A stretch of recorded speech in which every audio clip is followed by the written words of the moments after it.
സംസ്ഥാനത്തെ വിമാനത്താവളങ്ങൾ വഴി നടക്കുന്ന സ്വർണ്ണക്കടത്തിന് പിന്നിൽ വൻ സംഘങ്ങൾ ഉണ്ടെന്ന് വ്യക്തമാക്കുന്നതാണ് വെളിപ്പെടുത്തൽ. കരിപ്പൂർ വിമാനത്താവളം വഴി നടക്കുന്ന സ്വർണ്ണക്കടത്തിലെ പ്രധാനി അമാന ജുവലറി ഗ്രൂപ്പാണെന്ന് സ്വർണ്ണക്കടത്ത് സംഘാംഗം ചരൽ ഫൈസൽ വെളിപ്പെടുത്തി. അമാന ജുവലറി ഗ്രൂപ്പിന് വേണ്ടി 5 വർഷമായി പ്രവർത്തിക്കുന്നു. സ്വർണ്ണക്കടത്ത് സംഘത്തിന് സുരക്ഷ ഒരുക്കുന്നതാണ് തന്റെ ജോലി. പ്രതിമാസം 200 യാത്രക്കാർ ഗ്രൂപ്പിന് വേണ്ടി കാരിയർമാരാകുന്നു. അവർ കൊണ്ടുവരുന്ന സ്വർണത്തിൽ ഭൂരിഭാഗവും കോഴിക്കോട് കൊടുവള്ളിയിലേക്കാണ് കൊണ്ടുപോകുന്നതെന്നും ഫൈസൽ പറഞ്ഞു. അമാന ഗ്രൂപ്പ് ഓപ്പറേറ്റ് ചെയ്യുന്ന സ്വർണം കാലിക്കറ്റ് എയർപോർട്ടിൽ വരും.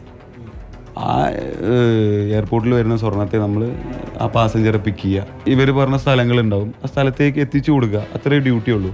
ഇത് എവിടെ എത്തിച്ചിട്ടുള്ളതെന്നും കൃത്യമായിട്ട് പറയാൻ പറ്റൂലേ? നമുക്ക് കൊടുവള്ളിയാണ് അവരെത്തിക്കാറ്. ഇവിടെ വീട്ടിലാണോ അതോ ഗോഡൌണിലാണോ? നമ്മൾ ഈ നാദറിൻ്റെ വീട്ടിലാണ് എത്തിക്കാറ്. നാദറിൻ്റെ വീടിനോട് പരിസരത്തുള്ള, പിന്നെ അവരാണ് അവിടെ നിന്ന് അങ്ങോട്ട് പോവാറ്.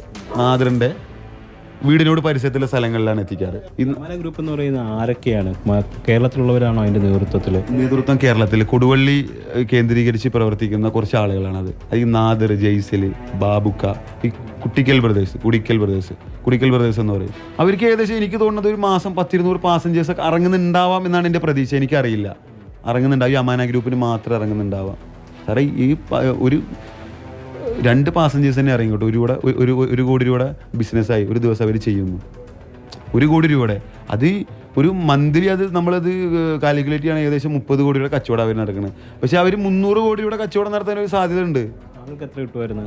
നമുക്കെന്ന് പറഞ്ഞാൽ ഒരു പാസഞ്ചേഴ്സിനെ കൊണ്ടുപോയി പിക്ക് ചെയ്ത് കഴിഞ്ഞാൽ ഒരു 20,000 രൂപ കിട്ടുമായിരുന്നു. 2021 ജൂൺ 21 കോഴിക്കോട് രാമനാട്ടുകരയിൽ 5 പേർ വാഹനാപകടത്തിൽ കൊല്ലപ്പെട്ട സംഭവത്തിലേക്ക് നയിച്ച സ്വർണ്ണക്കടത്ത് അമാന ജുവലറി ഗ്രൂപ്പിന് വേണ്ടിയായിരുന്നു. 5 പേർ മരിച്ചതിന് പിന്നിൽ ഈ ഗ്രൂപ്പിന്റെ പങ്ക് സംശയിക്കുന്നുണ്ട്. ആ ചേസ് നടക്കുന്നതിൻ്റെ ഇടയിൽ നമ്മുടെ ഈ ബൊലിയറോ അടക്കമുള്ള വണ്ടികൾ ഈ ആയിക്കെതിരെ ഒരു ടോറസ് ഫ്രണ്ടിൽ ക്രോസ് ഇട്ടായിരുന്നു എന്ന് പറയപ്പെടുന്നുണ്ട്. ഞാൻ കണ്ടിട്ടില്ല അത്.